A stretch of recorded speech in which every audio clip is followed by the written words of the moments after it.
Hello. Hello, everybody. How are we? Hello for those that are watching afterwards. I don't think we've got anybody watching just yet. They'll start coming in as the show goes on. But three you're watching so far. Good evening, guys. You are very, very welcome. Welcome to the Z Planet Live on a very, very, very hot day. Very sweaty day. I won't dwell on that. It's not good. But no, I suffer in the heat. Let's just say. So you might see me. A lot of people do. I might be shuffling a bit in my seat tonight. Yeah, but, we might not. We might not go the full 2 hours tonight because it's so hot. We might, knock off about 9:30, 9 o'clock, 9:30. We'll see how Gaz and I feel. I mean, I love the heat. I'm a bit of a sun worshipper. I've moved to bloody Antarctica tomorrow. I'll be fine, absolutely fine. I can see me with the penguins and all that. I'm well happy. Yeah. But no, good evening. Yeah, not built for it. Not built for it. I'm not. Good evening, Richard Vogues, the Bald Explorer. I'm very Richard, I was going to email you. I'm very impressed what you've done with the van. Considering, you're a novice, you know more about it than I do. That was really, really impressive what you've done to your van. It's very, very interesting. What's Hello, Andy. Oh, he bought a lovely, like a Sprinter van, but taken all the back out and put it wasn't a camper van. It was a trade van, but it was used for events. They sort of redesigned the interior to what suits him more, so it looks really good. Oh, nice. Really good. Good evening, Mandy. God, it seems since yesterday we saw you last. Mandy, Mandy, too long. Yeah, too long. I know. We might be playing something in with you later on. Transit Custom. Thank you, Richard. Transit Custom. Yeah. Andy the Collector. Evening to you both. Thank you. Nathan's here. Evening, guy. How are you, mate? All right. Hi, Nath. You're all right there. I should be doing some of these. Yeah. Good evening. Good evening. You're very welcome, Richard. Yeah, it looks really. I'm just really impressed. I really like those videos. I found them really interesting. Really interesting. Even do you Andy Collector like that? Transit. There we go. Evening that. So yeah, we've got 11 watching so far. Not up to Richard Vogues' Vogue show. Not yet. Audience. We'll get there. Richard's good. He does no advertising, no nothing, and get 200, 150 views straight away. Then on playback it's a couple of thousand. We'll get there. We just started next week. Yeah, he's doing more in his van next week. Yes, I saw your Sunday chat. Thank you. So yeah, just as more people come in, we'll just. But tonight's show, we are going to be. Yeah, it's going to be very laid back, shall we say? And we've had a very busy weekend, so just sort of calm it down a bit. We're just going to chill out and just chat amongst us friends and chew the cud on a few subjects. And if we want to get you guys involved. We want to start getting you guys coming in, joining us in the chat room. So do your hair, put a bit of lippy on, and the girls. Hey, come and talk to us. Come and talk to us, just to chat amongst us. Just chat amongst us friends, and we'll see what turns up. We'll see what happens. Hi, Rose. Oh, there's. Hello, Rose. Hope you're having a lovely day down under there in New Zealand. Freedom Day tomorrow. Oh gosh, yes. Hooray! I'd love to go and see Rose. I've never been to New Zealand. I'd love to go. Yeah. Well, Richard Vogues' daughter is in New Zealand at the moment. A beautiful part. I wonder if we got any. I have to ask you actually, Rose. I should have asked you because the subject, one of the subjects of tonight's shows, we're looking into like cryptozoology, that sort of thing. Are there any mythical sort of urban legend creatures out there? I've never actually looked into it. I've never heard anything from out there. So, hello, Pauline. Hi, Pauline. Hi, Julie. Hi, Julie. Yeah. So, we're just waiting for it to fill up a bit. But, just get a bit of housekeeping before we get into it. I mean, we have started. There's not many members at the moment. We have started a Facebook group for the Z Planet Live, which will be in the description here, or just go on to Facebook if you're watching on Facebook and just type in the Z Planet Live or the Z Planet. So yeah, we're going to try and grow that a little bit.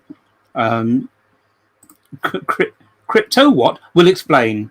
Cryptozoology from the ancient Greek crypto, meaning hidden or secret, zoology, animal, crypto. Or yes, that's actually, I think I don't need to do this, but I'm going to do it anyway. Cryptids or cryptoids, an animal whose existence or survival is disputed or unsubstantiated. I can't even pronounce it. Unsubstantiated. That's the one. Yes. Like the Yeti or Nessie or something like, or big wild cats, things like that. So yeah, cryptozoology also. It's classed nastily as pseudoscience. Yes, a term I absolutely hate is pseudoscience. Yes, because they class everything that we are interested in as pseudoscience, whether it's ghosts, this sort of thing, or UFOs. It's all pseudoscience. Yeah, thank you, Richard. He says like a griffin. No, not griffins. Not really comes under that. That's more mythology. Yeah. It's this kind of a weird. Who came up with the griffin? Yeah, I'm not sure, but it's. We're basically cryptozoology is based on sightings, unsubstantiated sightings, whereas you've got your mythical beings that are from, sort of like the Minotaur and like Greek mythology. You've got Medusa and all that sort of stuff. So they're more your mythical creatures, and then you've got the monsters, which I know they call it the Loch Ness monster, but there is a whole other field of these monsters. Is one apparently up on Bluebell Hill called the Monkey Man, whatever that is. Monkey News. Sorry, the Monkey Man. Monkey News. Another creature with rabbit ears, weird thing. But yeah, that's basically it. So we'll be looking into that a little bit more tonight, the cryptid side of it, we hope. Yeah. So it's good. We've got 15 watching. That's great. Yes, as Richie said, Bigfoot and Nessie. Pretty much. Bigfoot, Nessie. Nessie, I don't entertain at all. I've never understood Nessie. I'm happy to, once again, like Gaz, both, we're always happy to be convinced or see some compelling evidence, but I've never seen it. Well, I mean, if we look at it as a whole at the moment, every person on the planet, well, not every person on the planet, but most people are running around with cameras.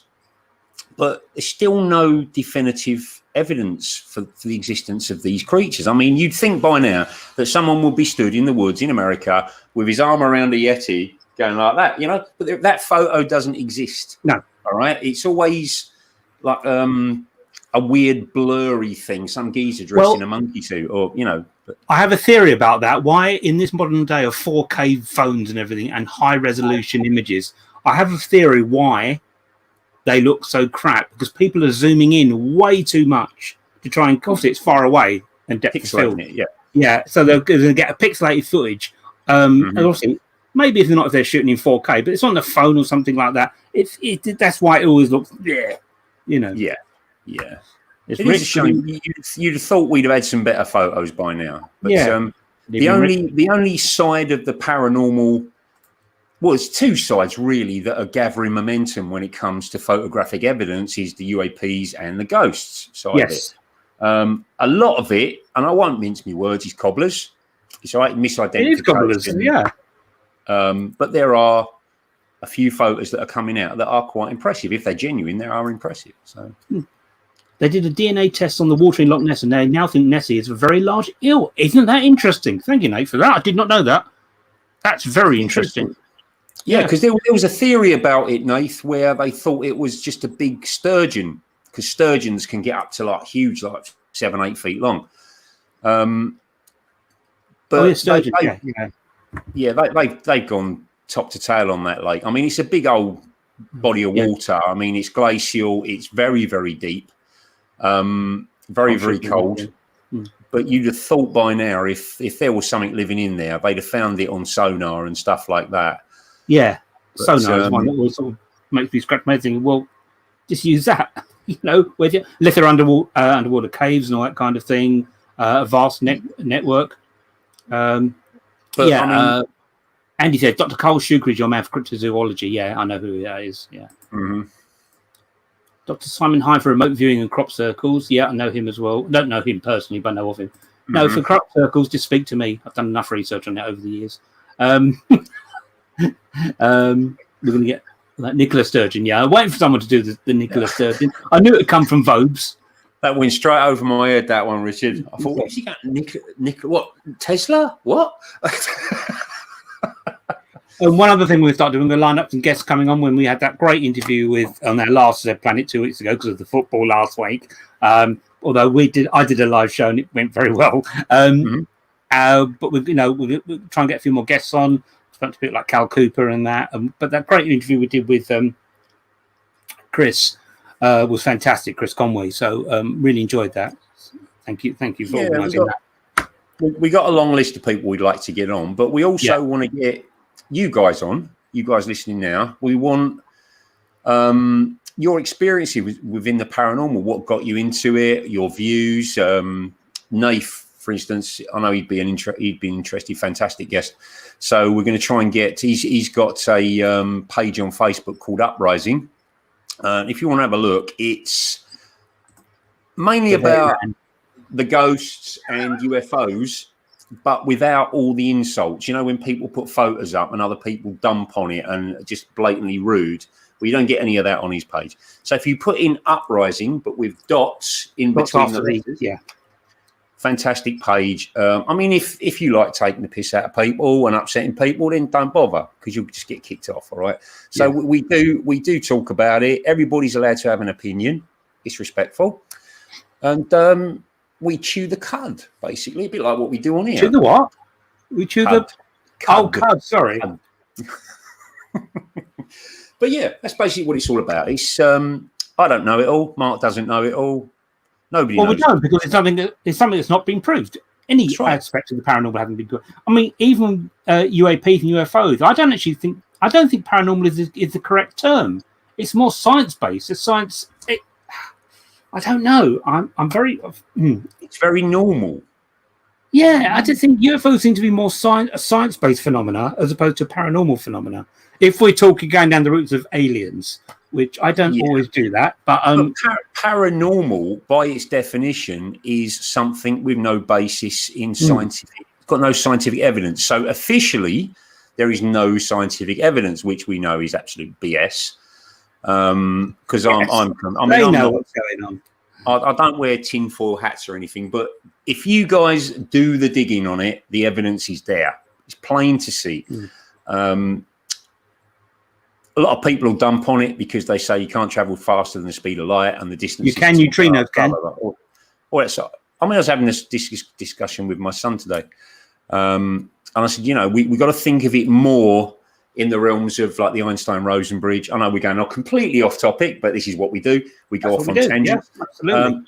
Think of it more along the lines of maybe the Einstein-Rosen bridge or interdimensional travel, something like that. That's why I think it's something interdimensional. Think outside the box a little bit more, But it's like it's all opinions. That's all we can do is come on and give our opinion on what we found out. So before we sort of get into it, so another little bit of asking next Saturday. Hopefully, we're going to do our first Spiral Paranormal new videos for 2-3 years, I think. Yeah, so that's going to be great, exciting with Mandy and Kerry. So I hope that's going to go well, and we'll do some more. I really want to get. I've said before, we'll get Spiral back up and running with Gaz and Al, and get that going. So that'd be good. We're doing a new format. It'll be less episodic, and it'll be more raw footage. Although I'm a filmmaker, I can't do raw, so it have to look good. So that'd be interesting. We'll be wearing clothes. Yeah. Stuff. I'll just play you in something we did last night, actually, which you might have seen because it was on YouTube. And on Facebook, but I'm just going to show you this quick promo we did. Sorry. Oh, what's going on? Join us every Sunday for the Z Planet Live Paranormal live stream, 2000 hours GMT with myself and my co-host Gaz Brown, talking all things paranormal, covering every base within the paranormal field.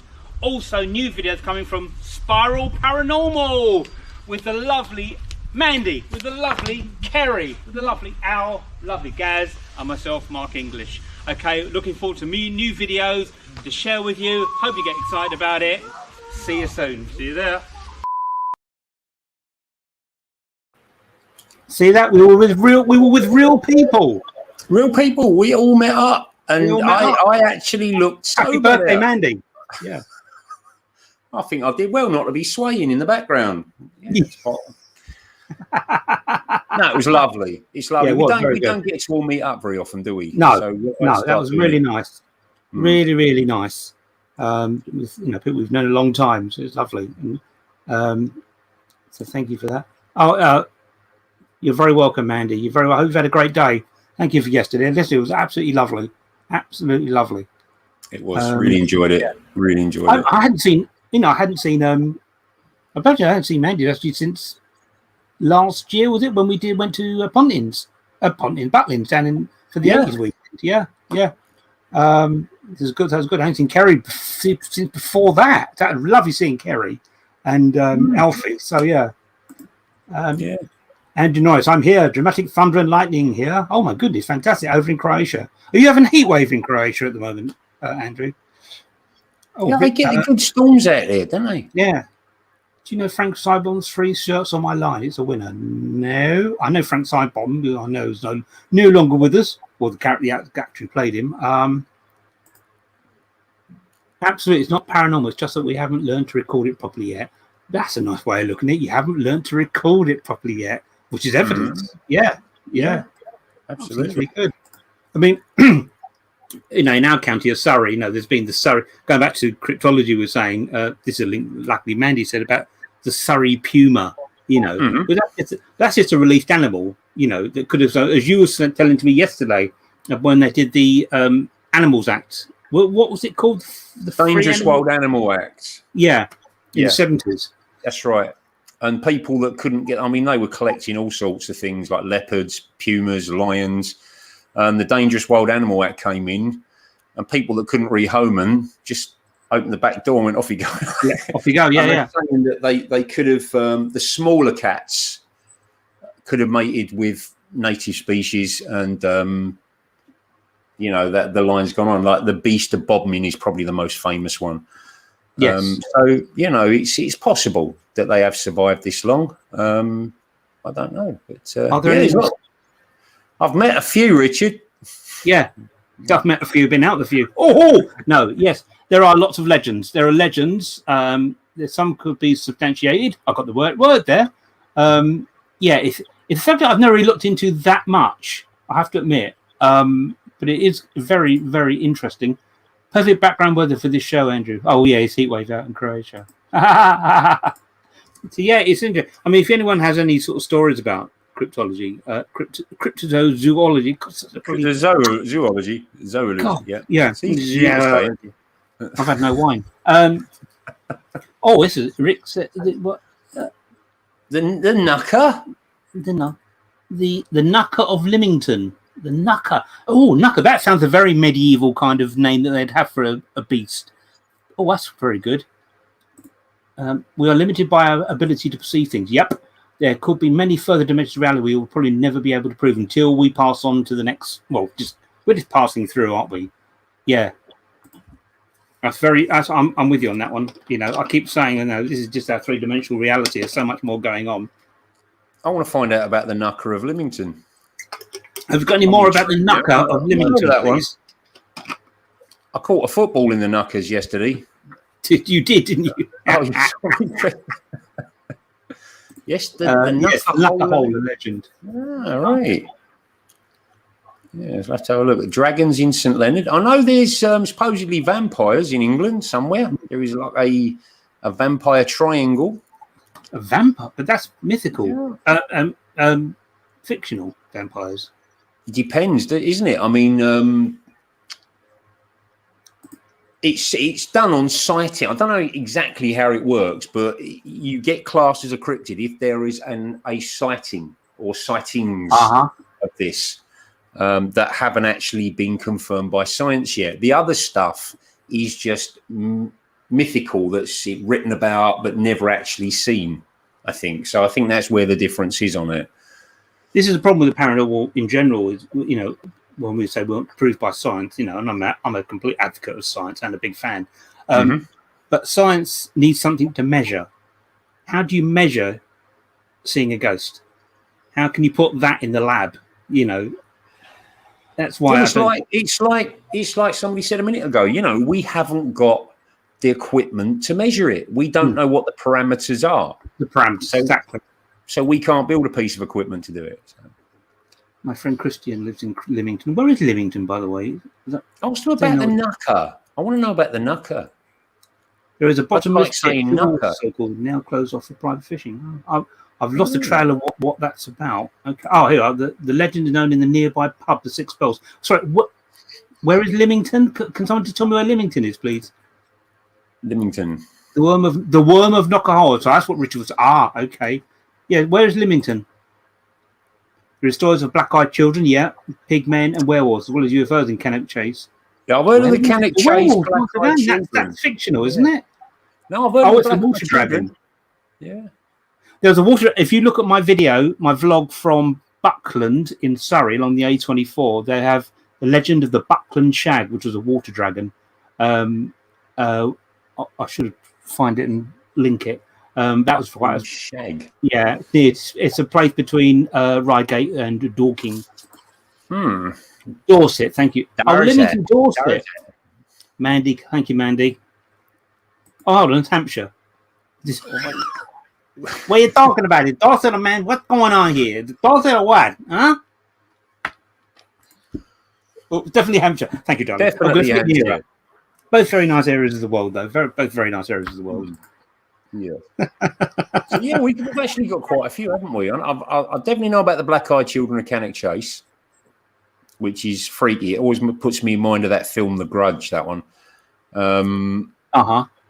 But, yeah, there seems to be a few hot spots in Britain, doesn't there, where these things actually happen.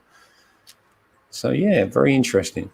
Well, something we're going to do on Saturday, if we do, I'm not going to say the location we're going to on Saturday because we don't want millions of people turning up.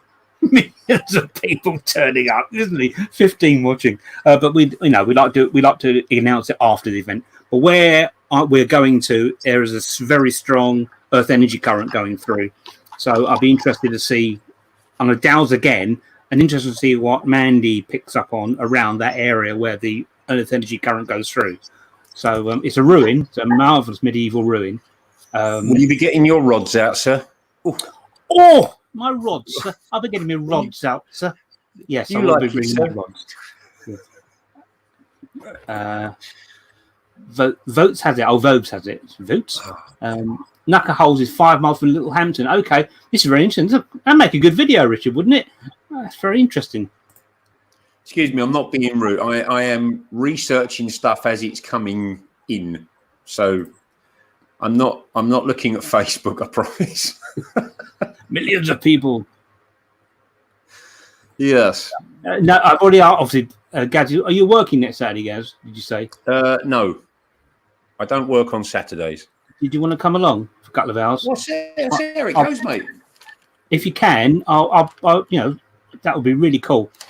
Otherwise, I've got to go with the girls. You know how it is.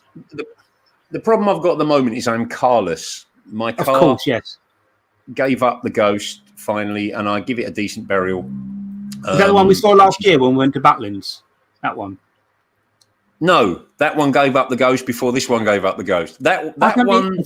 I've had the same car since 2006. I loved that car. I loved it, and then one day it rained and filled up with water. As it does. It just. Yeah, like you needed wellies to sit in it. So I got rid of that. And then it was like, I said to my nephew, I need a car quick. He says, I've got a perfect one for you. He got me a bright yellow Skoda that would go quicker if you pedalled it. So I've been dealing with that. And I was quite actually pleased that it blew up. So now I have 2 wheels and pedals for now, and then I'll get something else. So at the moment, I'm kind of at the mercy of borrowing cars. So we'll have to see how it goes. But it'll be a good one. But what we'll have to do, I mean, NAIF, I've not spoken to you about this, Mark, I don't think. You might have seen it. NAIF for next year is organising a camp at Rendlesham Forest. Skywatch. So I said maybe we go along, try and do a live stream of it as well. Up for that. Be well cool, wouldn't it? I'd like to get robbed out. Yeah, I've got some people who did it there recently, done a lot of work on there, a lot of research. Nate, that's a great idea. What it's going to be we do a lot of I haven't been on one yet. Yes, I've done a couple, but I do sky watches. I've done a few down around the Avebury area, which is just a hot spot for UAVs. I know it's close to military, but I mean, I keep going on about Avebury. Oh yeah, it's a magical place, but I'm not exaggerating. The energy around there and the phenomena reported by multiple witnesses at the same time is quite extraordinary. You know, which I was wanting to get Rob on to talk about it. So bear with me on that one. That will be a really interesting. Definitely have to do that. Yeah, great. Also, he does. I've got a video called "Unexplained Phenomena of Wiltshire," where he does take me to a secret spot where a group of them saw a bunch of beings a few years back, and take me to a direct spot. Really, really interesting. So, "Unexplained Phenomena of Wiltshire." If you look on my channel, that's the video. Rob, what do you see a bunch of? Sorry, say again. You said he saw a bunch of something. A bunch of beings.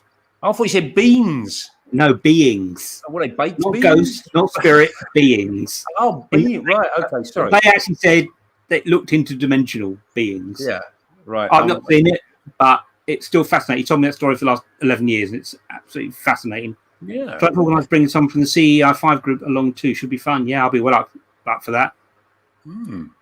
Our Roswell, they call it. Yeah. Yeah. Lovely Patreon there. Yeah. So it's around military bases. Very, very interesting. There is a reason for that. What comes further, the chicken? What comes further, the chicken or the egg? You know, it's happened all around the world, mate. Most military bases. I mean, we are. Well, can I just go back to Avebury again? Salisbury Plain. No. Yeah, you're dead right, mate. No, the military base near that area. You know, they're keeping their eye on us, mate. They're keeping their eye on the fact that we've got nuclear weapons, which all goes back to what happened at Roswell in whenever 46, 47. It's nuclear weapons basically, and this is what happened at Rendlesham. They supposedly, and I don't know whether it's been confirmed to this day, but people are saying there were nuclear weapons housed at Bentwaters. So. A lot of these. If it's a military base, that can be top secret information. How do they come across that kind of information? That's always, if it's top, it's a top secret base. How will they come across that information? Because they're the whistleblowers. So you mean people who? Oh, I'm sorry. So there was people who work there. Yes. Right. Yeah. Military police. The guys like Larry Warren, Jim Burrows, John Peniston. They've come out and they've spoken about it. And like the craft shining lights down to the weapons storage area. I mean, we knew about the base in Britain, the one where all the women were holding hands around the fence. Greenham Common. Common. We knew about the missiles there, but this was kind of lesser known at Bentwaters and Woodbridge. So and what's that place in Wiltshire? This top secret was not now, it's ruined. It was a top secret base as well. I can't remember. I know Matthew Williams with the Secret Vaults done lots of videos from there, and they always get hushed, moved on by the police, and what are you doing here, kind of thing, you know. Although they're not trespassing or anything. I have to find out what it begins with the C. I can't remember what it's called now.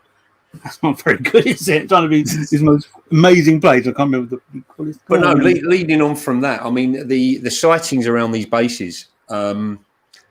There's reports that go right the way back to military weapons silos where these craft are appearing and the nuclear weapons are going inactive, totally inactive. Yeah. And that shouldn't happen because they are standalone systems for each silo. If one silo goes down, they know that the others will still work. There was a report from Russia where one of the missiles decided to launch itself. It was about 10 seconds away from launching itself, and then it just completely shut down. So, and this isn't one or two reports. This is many reports. Yeah.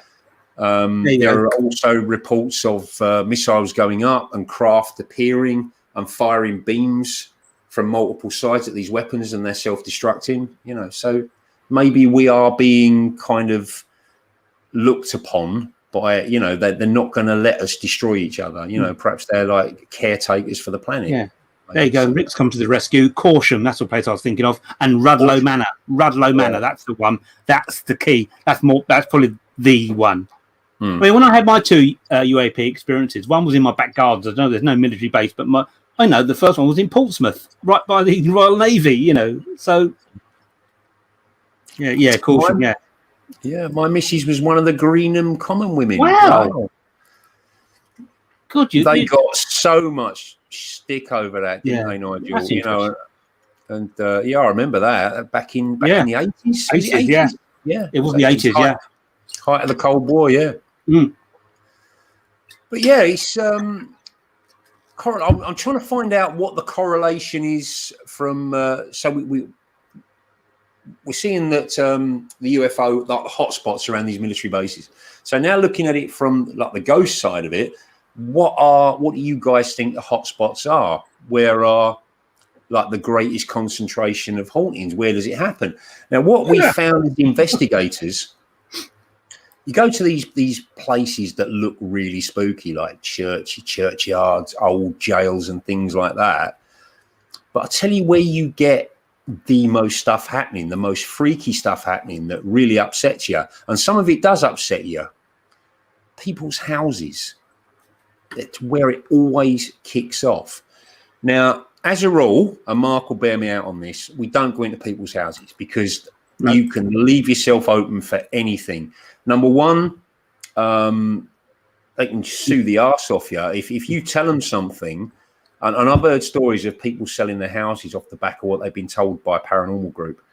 So you've got the mental anguish there. You've got grandma's £10,000 diamond ring has gone missing, and they was unsupervised in that room. Do you know what I mean? Yeah. Anything can happen. You know, if you've got a woman that lives on her own and a group of 5 guys turns up to do an invest, she could sort of say anything has happened. So just don't do it.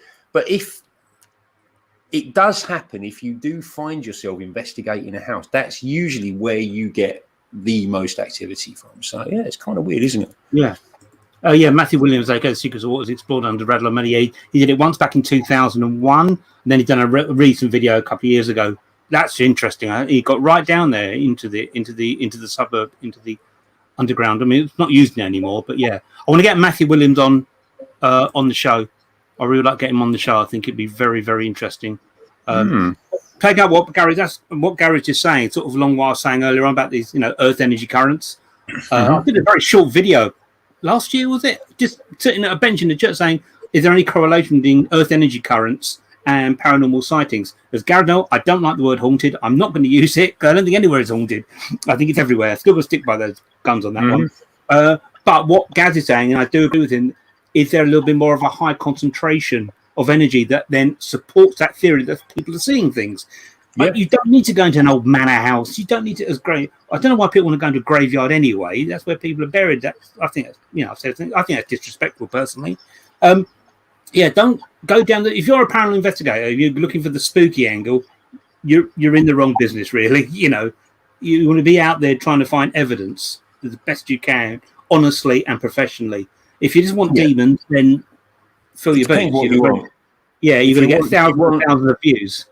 If you actually want to find out what's going on, or if you want Scooby-Doo, that's the difference. If you want, most YouTube channels are Scooby-Doo. I look at some of them on YouTube. They sound like I'm being jealous. I'm not. Good luck to them. I'm sure they're very nice people. But it's just thousands and thousands and thousands of views. And it's all about our most scariest paranormal investigation. Yes, every kind of investigation has some sort of phenomena happening. And you look at it, if you can get through it, because some are really hard going, you go, why do you think that was paranormal? Someone is interested in missile bases. The launch of the British Blue Streak missile in Australia was delayed because a bloke in an odd suit appeared on camera. Oh, I love his little facts. I really do. Yeah, it was on the launch pad. Yeah. No one knows to this day who it was. Yeah, it was on the launch pad. If you want demons, move to the US. Our American friends, they love demons. I love America. I go there a lot every year. Well, not the last year and a half, but they do like their demons, don't they? I wonder, Andy, if that spaceman was had anything to do with the Solway Firth spaceman? Solway Firth. That picture of the little girl with the spaceman behind it? I have to look into that. Really, really interesting. I did not know that. The British Bruce, I'll have to make a note of that in a second. Too many demons in America, apparently. Yeah, they congregate in America only, North America. No, that photo, Mark. Yeah. I don't know if you've ever seen it. No, I haven't done anything about it. Yeah, I'm sure it's the Solway spaceman. Look, just put that in and see what happens. The what? Sorry, mate. Solway, Solway. Solway Spaceman. Space. Once again, even if I could find it, you can play videos on StreamYard, but you can't just show a photo. I don't understand. Copyright. I've tried everything. You can't just show a photo while we're talking. Yeah, you guys will see it. It's a father just took he was out with his little girl, and I'm sure it was a place called Solway up in Scotland, and he just took an innocent picture of his little girl sitting on the ground with a spaceman behind her. I'm going to have a quick look. Have a look. You'll see what I mean. And Solway spaceman. There you go. Right, let's debunk it. No. Yes, I have seen this. Looks like the 1970s.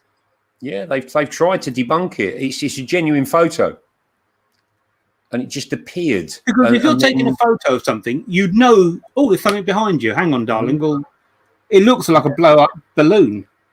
No, but they actually they tried to debunk the photo that it had been tampered with and couldn't. And then apparently 2 guys turned up the following day to interview him. The classic Men in Black sort of guys, very rude and very stern, and actually scared him. But yeah, it's a fascinating case. Yeah, someone's photoshopped it as well. There's a bloke running away in the background. Yeah, that's something to look into a bit more, actually. That's it's pretty cool. Pretty cool. We have hauntings and ghosts. They have possessions and demons. It's a culture thing. Yeah, I mean, what's interesting, Rick, is some countries you can't even. I know my friends were living in Cyprus for a while. You can't do ghost hunting in Cyprus. Very religious country, you know. Imagine doing a ghost hunt in Saudi Arabia. You know, it's interesting. It is very cultural, very cultural. But if they're very religious, I don't understand why they would object to it. But they think you're probably dealing with demons and devils and all that kind of shenanigans. Nice one, guys. Yes, the Solway incident was interesting and taken near a nuclear facility. There you go. Looks like the great LP cover. Yeah, it does, doesn't it? Yeah, it's like some sort of prog rock. Djinn hunt. Yeah, Djinn, the older Djinn things. That's what we need to go to Indonesia for. Can I put a theory out there? I want to know what you guys think. Go for it, babe.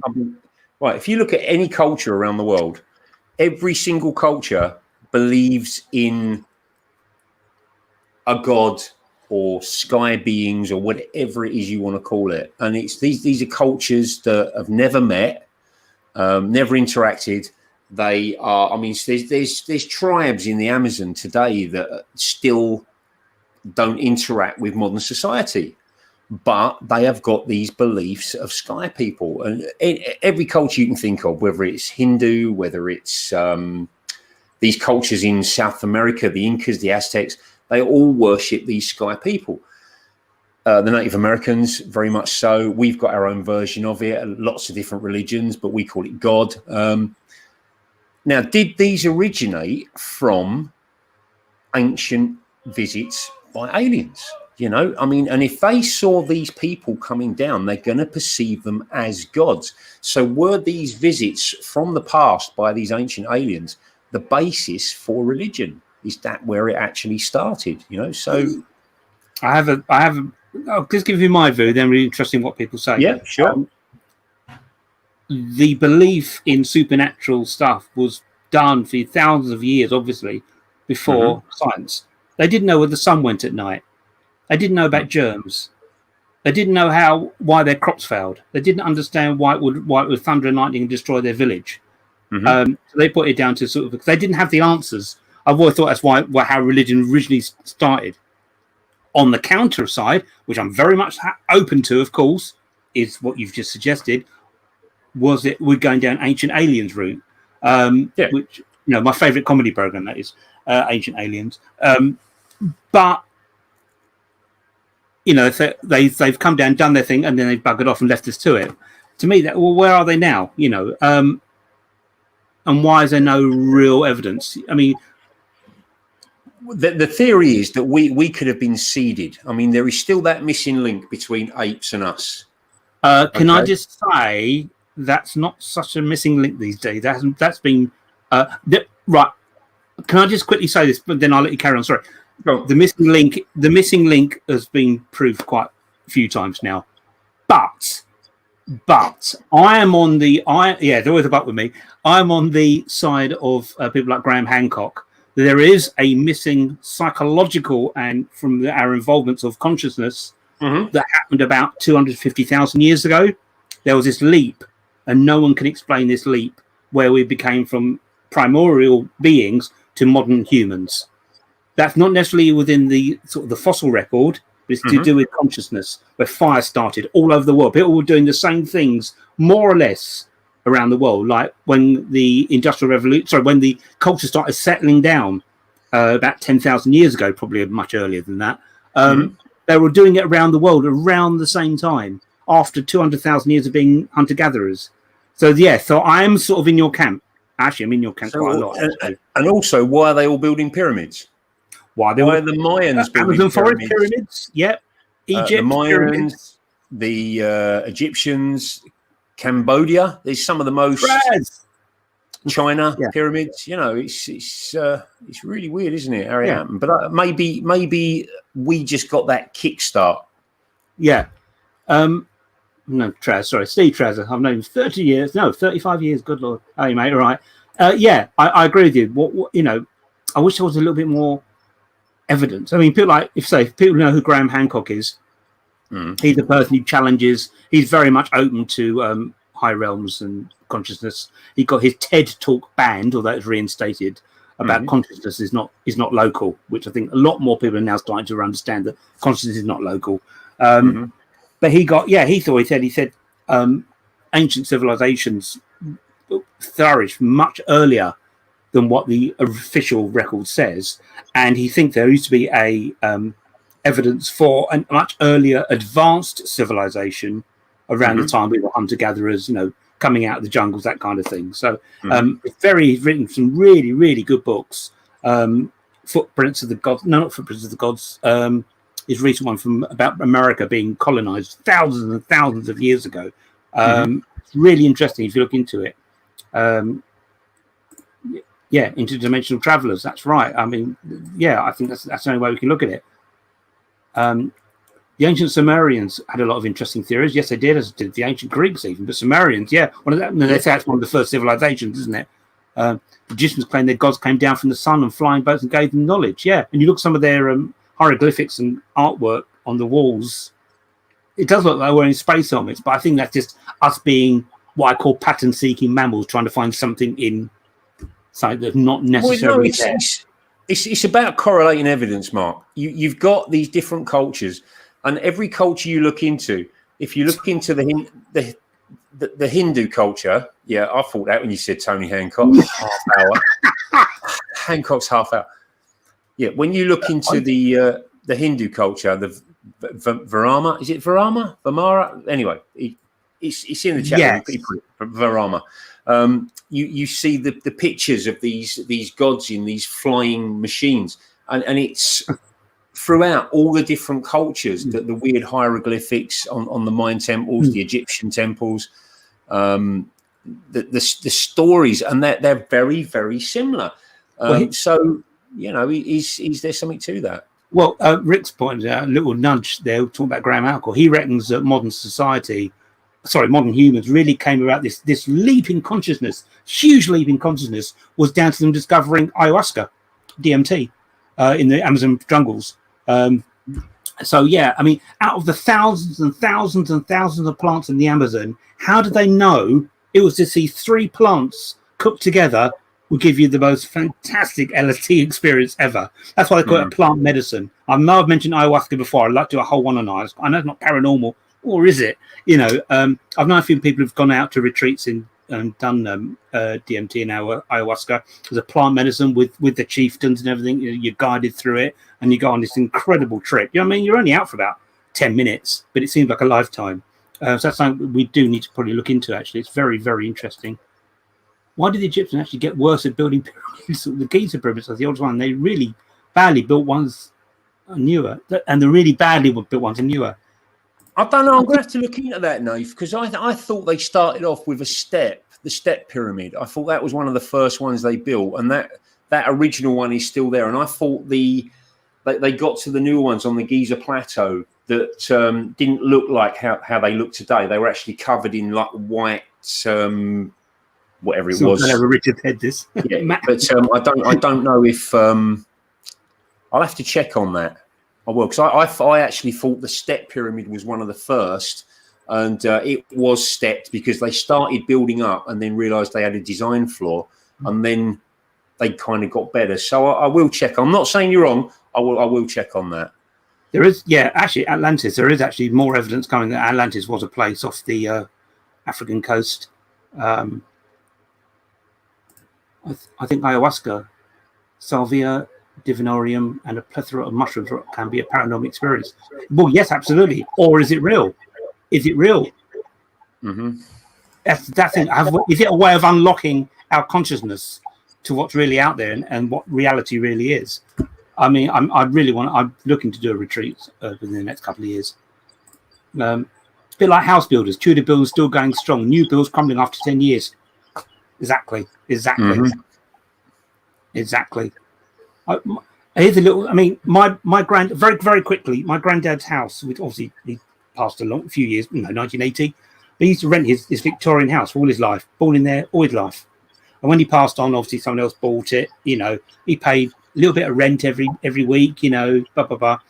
We saw it about 8 months ago on line in the estate agents. This Victorian house. It's talking about what Mandy said about new builds, going for over £1 million.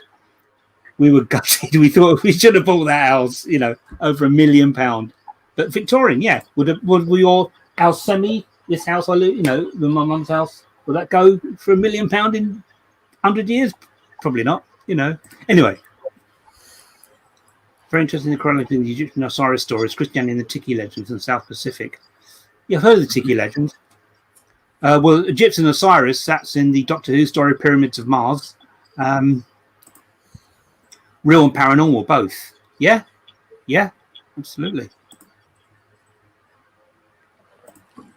Yeah, that's what fascinates me. The fact that these cultures have never met, but they all believe in this higher being. Now, is that something that's built into our psyche from the word go, that we cannot accept that when you die, that is it? And we have got to believe in order to keep going that there is something better beyond, So, but it's kind of weird how they're always sort of sky people, aren't they? And it follows kind of the same premise. It just fascinates me. It really does. And I've read a few stories that I will go into about things that were found in, I think it was Samaria. Is that modern day Iraq? I might be making this up. Please correct us if we're wrong. I think you're right. Is it modern day Iraq? They found some stuff. Topeki Tepe is in Iraq, which is the oldest settlement discovered. But I should have read a bit more about this, and it's one of those things that I've put in the back of my mind. I will have to research about it. But apparently they found a box that terrified them, and all the military came and took it away. I will have to. Is it Turkey? Modern day Turkey. They found something. Now we know about the Baghdad battery. We said about that on the show. Yeah. Well, this box contained stuff, and it was thousands of years old. Apparently, that it shouldn't have had in it, and it panicked them, and all the military turned up and carted it off, and it was never seen again. So I will look into that if I can, if there is any more information about it.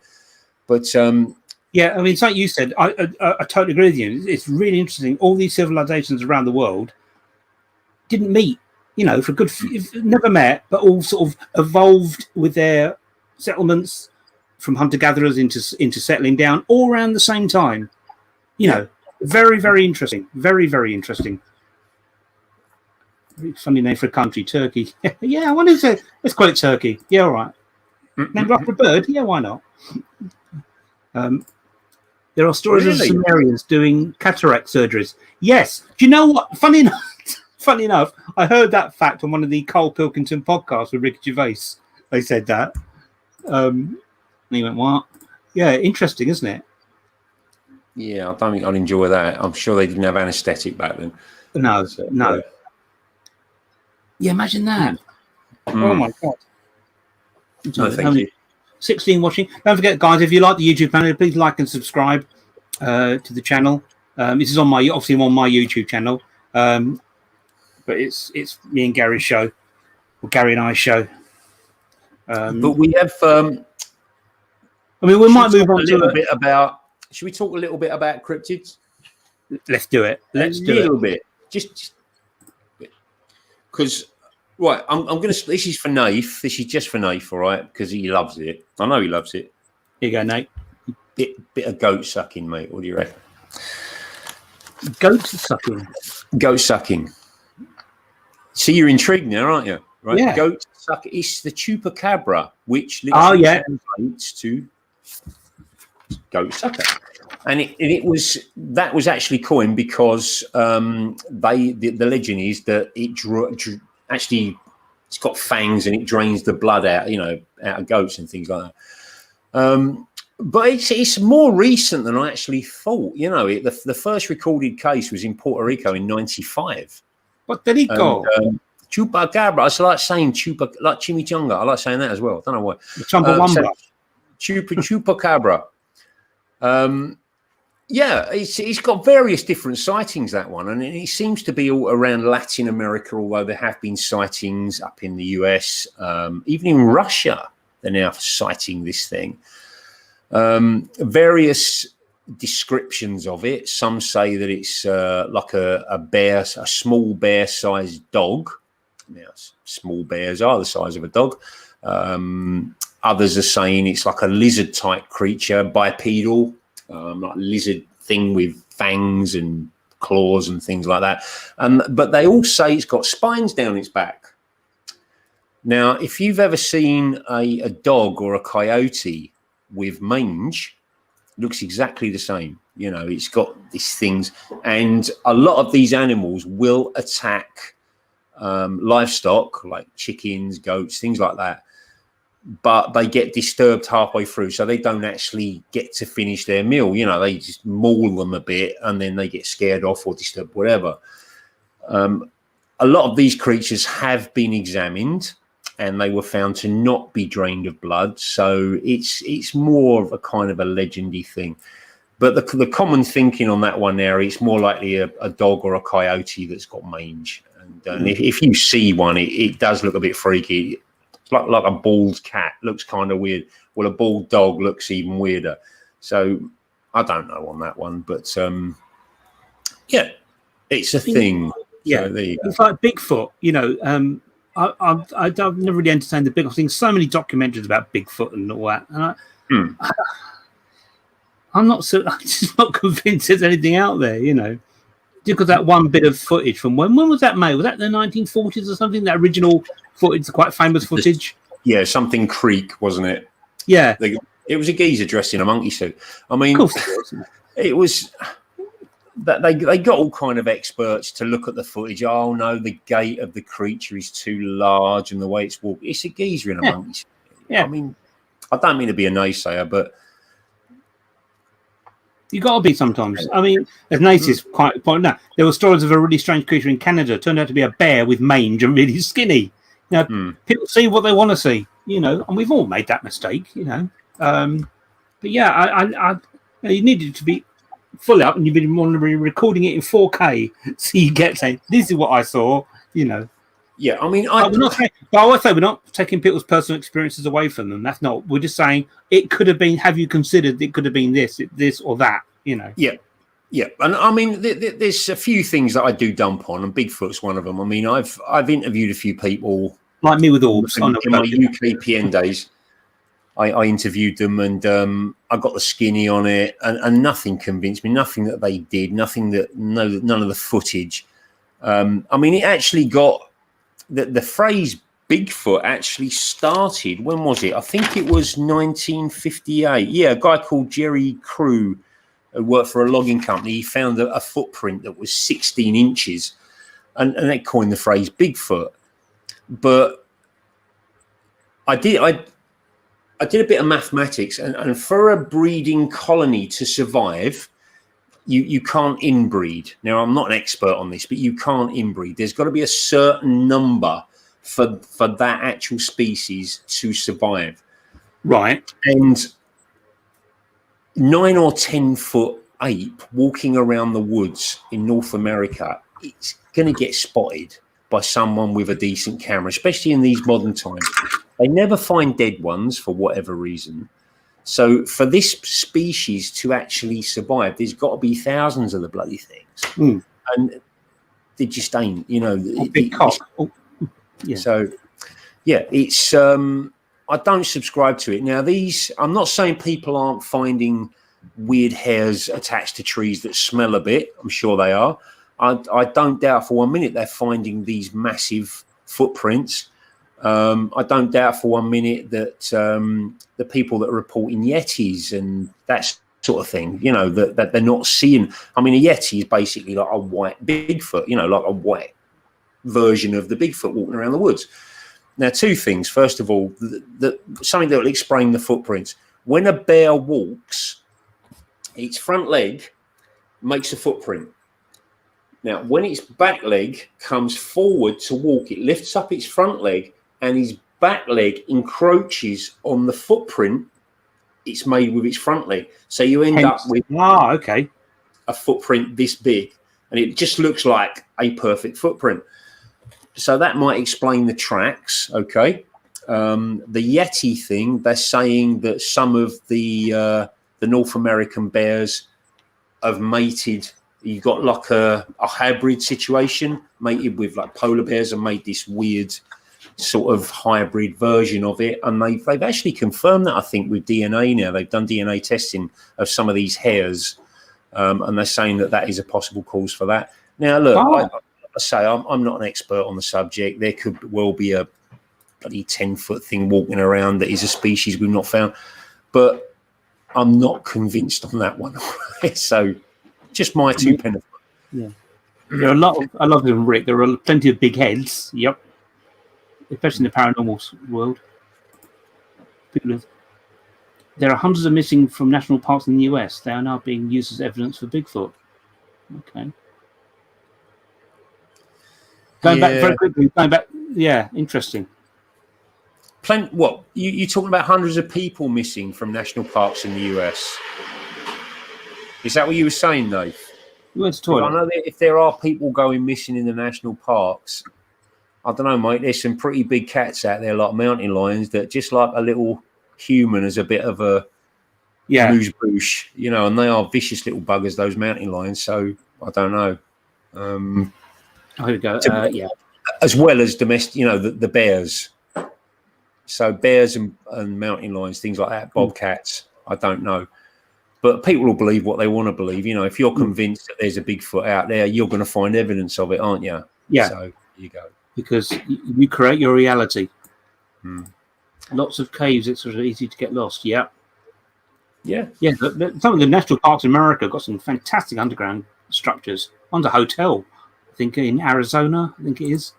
Yeah, I get what Nate's saying. I mean, he's saying, yeah, there are places that they could hide undetected, but why would they? You know, we've got infrared cameras off helicopters and planes now. I'm sure people have gone out there with IR cameras attached to a helicopter looking for heat signatures. And for the amount that would be needed, even in one area, let's say, there would need to be dozens in an area. If they live in a ordered society like chimps and gorillas, things like that, you know, there is going to be this group. Surely they'd have been found by now. It's just my opinion, but there you go. Oh, you had to go there, Nigel, didn't you? You've got a wife, you know. Do you know what she's called? Yeah. You know they say about big feet, didn't you, Nigel? Big socks. Yeah.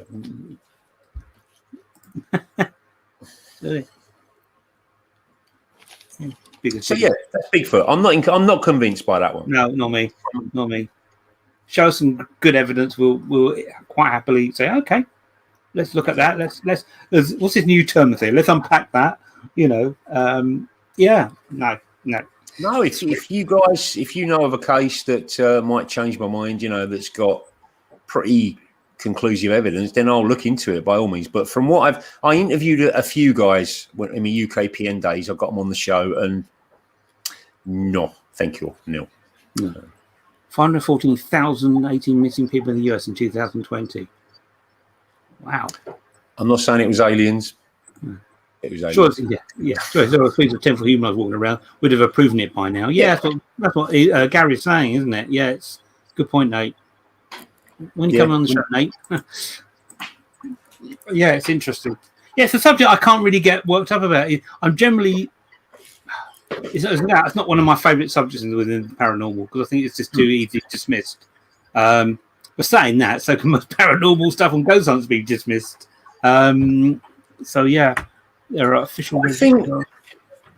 I think as a species, we need to believe in something. We like the mystery as a species, don't we? I mean, we're intrigued by this kind of stuff. Absolutely, yeah. There is a list online of lakes and rivers and things all around the world that have got stories of creatures in them. Just hundreds of places. We've got there's two in Scotland that I know of. Lake, obviously Loch Ness. You've got another one called Morag that lives in another lake. You've got one in Wales in Lake Barla. And they're just the ones I found in the UK. You've got ones in Norway, Iceland, loads in America, and they've all got their names. They've all got this legend. And I think as a species, we need to believe in something that's a little bit magical, a little bit, a little bit strange. So, yeah, it's kind of weird, isn't it? It's great thinking how many folk go missing year on year, similar figures, yeah. Yeah, the US is large enough to go missing if you wish to, unlike here in the UK. Well, I think you probably could still do it in the UK, but yeah, it'd be much harder, as you say. Yeah, I love it. Don't get me wrong, I love the US. I say I go there a lot. It's very cool. We've got 14 watching, 2 likes. Thank you very much. Thank you. Please do subscribe, people. So we might not do too long a show tonight. I don't know how Gaz feels. We might not do too long a show tonight. It's a bit warm, mate, isn't it? Yeah, everyone's a bit. But no, I did. I mean, we started off. We was talking about Loch Ness, and I did a little bit of research on it. Now, it's one of those. Yeah. It's not really. People are saying what they've drawn is this long neck creature that looks for all the world like a plesiosaur. And science looked at it and they said, okay, it is glacial. It was locked in the last ice age. Could it have been locked in the lake, and it's got its own ecosystem?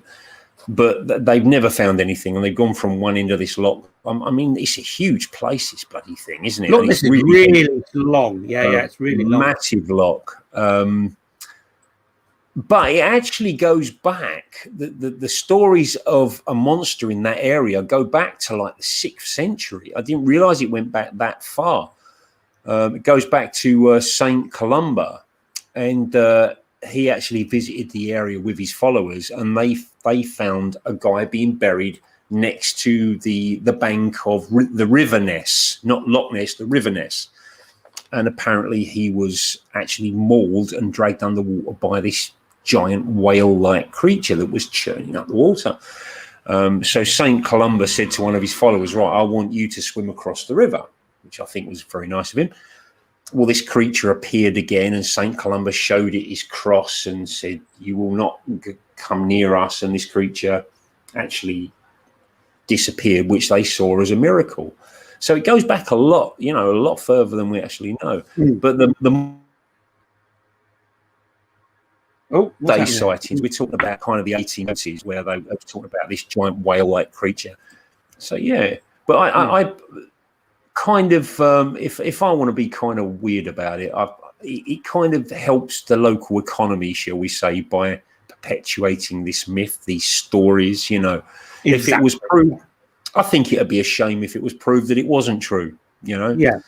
So yeah. It's all something. That's a very good point you just raised. A lot of it in some of these places is to do with tourism. Of course, it is. That's a worldwide phenomenon. Is the Loch Ness monster. But I've never been convinced. I mean, if it had been frozen in suspended animation, 65 million years ago, when the dinosaurs became extinct if it was a dinosaur. Yeah, I'm not even. I have to say, I don't really entertain it, to be honest. I don't, I look at something, I look at documentaries and go, nah, that's not even convinced me even more. Yeah, but at the same time, at the same time, mate, we don't know what's in the oceans. I mean, what's the percentage of the oceans we have actually explored? 2%? Yeah, we haven't even discovered it. We haven't even identified every species on the planet yet. There's millions of different species of ants. It's fascinating what's there. What did you say? What is down in the bottom of the ocean? Right. I know they've gone taking craft right down to the bottom, down to the crevices, but the Atlantic Basin. But it goes down earlier than that. Earlier, huge area. I said earlier, how many Loch Ness monsters would there have to be for the species to still be around today? Yeah. They must have a big appetite. The little tiny fish, is that going to sustain their appetite? They're feeding off. German U-boat UB-60 had an encounter with a very large sea creature. Upon bombing another vessel, a large creature was carried. I don't know about that. Nathan, a real wealth of great information, actually. Well, I know there are some nasties out there. I mean, there are stories of if you look at these ships, these warships like Royal Navy, American Navy, that kind of stuff. Even submarines, they've got as you go under the water, they've got an array on the front, where it's like sonar array, and it's got like a rubber coating on it, and it protects it. And they found so many claws embedded in this rubber. Now, if you look at the giant squid, for instance, I mean, we think of a squid as like a long thing with large tentacles with suckers on it. Well, these giant squids have actually got suckers and hooks, and they're saying that the squid are attacking the ships. These particularly large squid are attacking the ships, clamping hold of the front of it with these hooks, and they're actually breaking off, So there are some big, weird things down there. Where did Jules Verne get the idea for 20,000 Leagues Under the Sea with the giant squid and everything, Yeah. But why did it's never in modern times, is it? And there's also stories when you see these whales with scars all over them, these giant whales where you think they're going to be top of the food chain, nothing's going to mess with them. They've got scars all over their backs from where these squid have clamped hold, So, yeah. Have I heard the story of an American tourist being taken to the shore of Loch Ness, and when there happened to be a family of otters playing, she was told they were Ness's babies. Oh, bless. Yeah, in that film, isn't it? That water kelpie. Yeah. I think it was. Yeah, they called the otters water kelpie. Creatures in the sea will be a lot more believable than a lake or loch. Yeah, giant squid run discovered in 2004. Yeah. Very true. Yeah, I'm sure there's things down there that we don't know down there. For instance, we said as scientists that nothing can survive at those depths in those temperatures, so that the bottom of the ocean is going to be pretty much like a desert. Well, then they came across these hydrothermal vents called black smokers, and it is literally like a chimney with superheated water with gas coming out of it. And it's got its own ecosystem. So all these creatures are surviving where there is no light, very, very little oxygen, and they're living off the nutrients coming up from the ground, coming out of these black smokers, which has got massive ramifications for moons around Jupiter, like Enceladus, for instance, where they might have the same conditions. They know that there's liquid water under the surface. They're pretty sure there's liquid water under the surface. So if creatures like that, even microbial creatures, can survive on Earth, and these aren't even microbial. I mean, you crabs and fish and all sorts of surviving around the black smokers. What does that mean for places like Enceladus? Well, NASA are really now, as you've just been saying, are really now thinking it's going to be entirely possible that they will discover something before long. They're like mini ecosystems. It might be cold on the surface, but underneath. But we're going by. Whenever we're going by the conditions for life to exist, it's always going by conditions for life to exist on Earth. Yes. And you say there's creatures living at the bottom of the ocean, don't see light at all. So yeah, it's really, really interesting. Oh, there's creatures that have been trapped in glaciers for thousands of years that are reanimated. There is a frog that in winter it completely freezes solid its heart actually stops, and for all the world, it would be dead. And as soon as spring comes, it thaws out and it hops away again. So what we think of are conditions needed for life. We kind of think oxygen, water, light, heat, don't we? We kind of think they are the basics needed. But there are things that grow in these pools around volcanoes where you think it's like this green sludge. Where you would think nothing would ever grow there. It's like acidy and all that. But stuff, life grows. It grows anywhere. So, that's got massive potential for life being found elsewhere. Gareth Davis and Reese Cook discuss it on the Paratalk episode 102. Well worth a listen. Okay, Paratalk. Oh, really? Paratalk sounds familiar. Yeah, it does. Paratalk. Yeah. Was that the network you were on? No, I was on. We started Radio. on Blog Talk Radio. Yeah, Blog Talk Radio. No, on Blog Talk Radio. Yeah. Yeah, it was always good on Blog Talk Radio because the actual show went a lot like this. That was our show. 2 hours of that. It was great. 12 years ago, things thoroughly enjoyed it. Broadband and everything. I don't know why, it's only 12 years ago. It's still good stuff. There was a virus that has reignited recently from thawing ice. Yes, the zombie reindeer. Yes, I read about that. Yeah. Mindset Central. Yeah.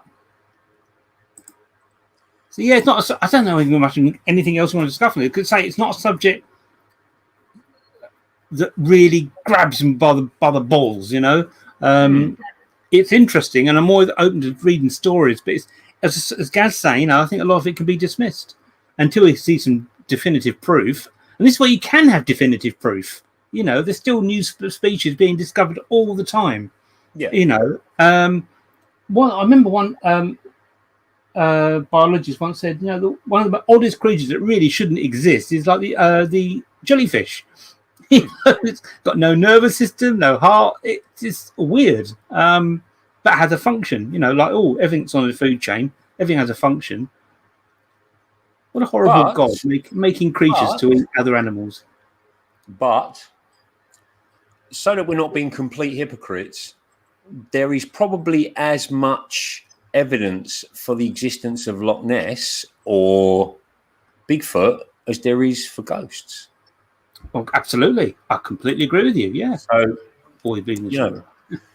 yeah, you're absolutely right. Where's there's no parameters. You can't even. I can't. You're right. We can't say, well, I believe in Loch Ness Monster. I've not seen enough compelling evidence. Well, that's the same for ghosts. Yeah. The only difference, I think, a little bit of a counter thing, let's use the Loch Ness Monster, for example. There, we can have physical proof of it existing, and we can examine it. Ghosts, you can't. If you get a photo, it's going to be dismissed. That's something that's a personal thing.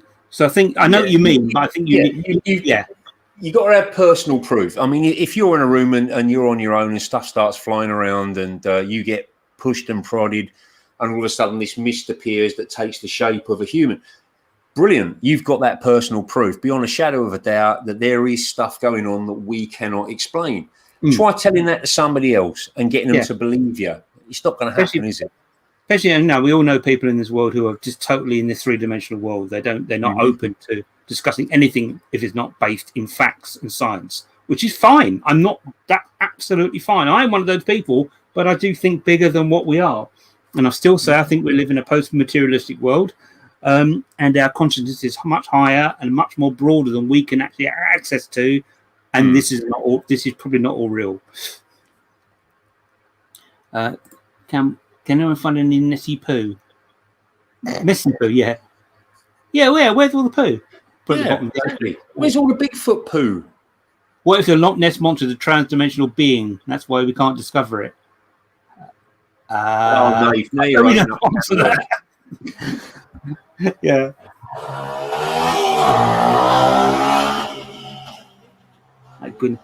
Yeah, I know. You try getting to sleep at night. You're right. I'm lucky. I'm in the cul-de-sac, so we don't hear hardly any noise whatsoever, which is rather nice. I sleep like a baby anyway.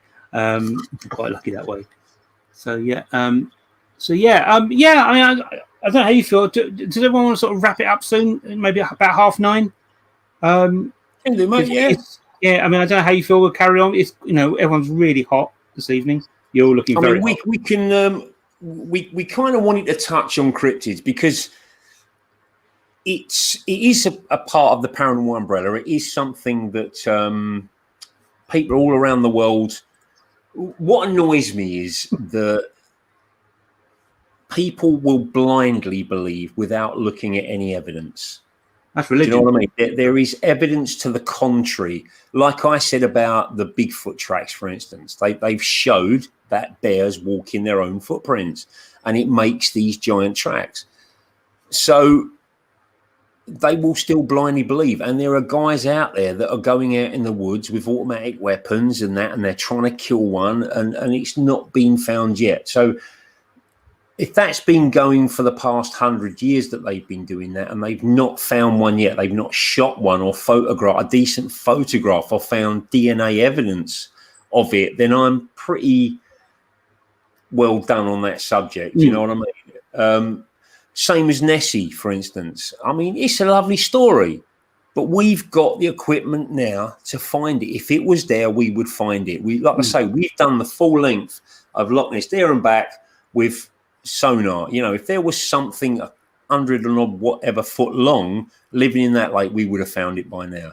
And it's not going to detect radar and goes darting off into an underground cave, because there would need to be enough of them to carry on the species, to avoid interbreeding. Now, interbreeding will wipe a species out because you will get mutations every time that breeds. Yeah, you're not going to be mating with a Vulcan or a Romulan. It's like doing Star Trek. You need the fresh DNA. All right. So I'm kind of done with that particular side of that subject. You know, if you've got evidence to the contrary, guys, I'm always open to it. But it's not something that interests me. No, same here. I mean, if you go saying that though, that creatures can sort of, animals can really hide well. You go out into the wilderness in Canada or something like that and try and find a wolf. You might hear them. They're actually trying to see them. A lot of them they're frightened of humans. They know how we work. You know. Yeah, but there is evidence. There is evidence of their existence. You know, you find wolf poo, for instance. You find evidence of their kills. There is DNA evidence that you can gather to prove that it is a wolf that did it. You know, we've got no evidence of Bigfoot. We don't find poo. We don't find the hair that has been proved that it's from a DNA that we don't know. We don't find dead ones. Why don't we ever find a dead Bigfoot? You know, so it might have been eaten by an animal. But might. Yeah, I know. It just it's might, isn't it? Yeah. That's the point. It's no. Like Shania Twain said, "Don't impress me much."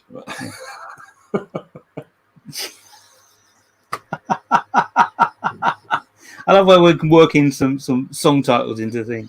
But yeah, I think we're done on that subject for a while now. We might go back to ghosts and spirits next week. If there's something, if you know of a case and you want us to look into it because it is interesting and it is compelling and there's enough witnesses, we will do that. I mean, we don't dump on everything, trust me. No. But hedgehog under my hydrangea in the garden. Yeah, makes a hedgehog under the hydrangea in the garden makes a spooky rustling. A little story, actually, something similar to that. When I worked on a summer camp in New Jersey back in the late 90s. And we were in this, me and a couple of other counsellors and a bunch of kids who were in sort of teenagers, and we're all sleeping in this sort of wooden hut, and heard this screams outside, went on for about half an hour. It sounded like a baby crying.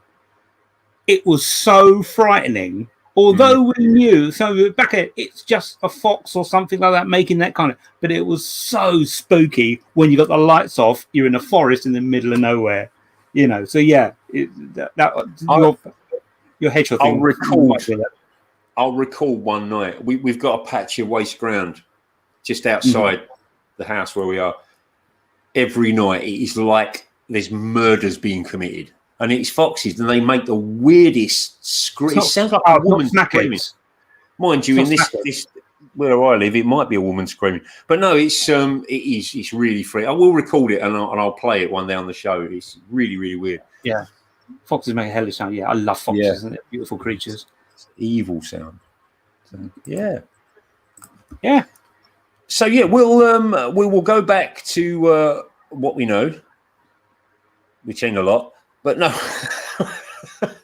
No, we got to touch on certain subjects of the paranormal that you might think, oh, what a bullshit. But we've got to touch on it because it has got a history attached to it and it's got a legend attached to it. So we need to look into it. We can't just dump on things out of hand without looking into it, because there might be that piece of evidence there that we've not actually seen. So we will do that. And as I say, if you've got a case and you've seen a photo or an account by several people, we'll look into it by all means, and we'll, come on the show and talk about it even better. If we can get a slot during the shows, or we have you guys on, you can talk about various things for a 15-minute slot or something. It'll be great. We've also had fact of the day from Mandy. Foxes have spiky willies. And you know that I can sleep better night knowing that. How do you know that, Mandy? Yeah, man. How do you know that? Don't want to know. I don't think so funny. It's all willies, isn't it? It's all willies. Yeah. So sorry. I know pigs have curly ones. I was told that. Yeah. Let's keep this clean, guys. Let's keep this clean.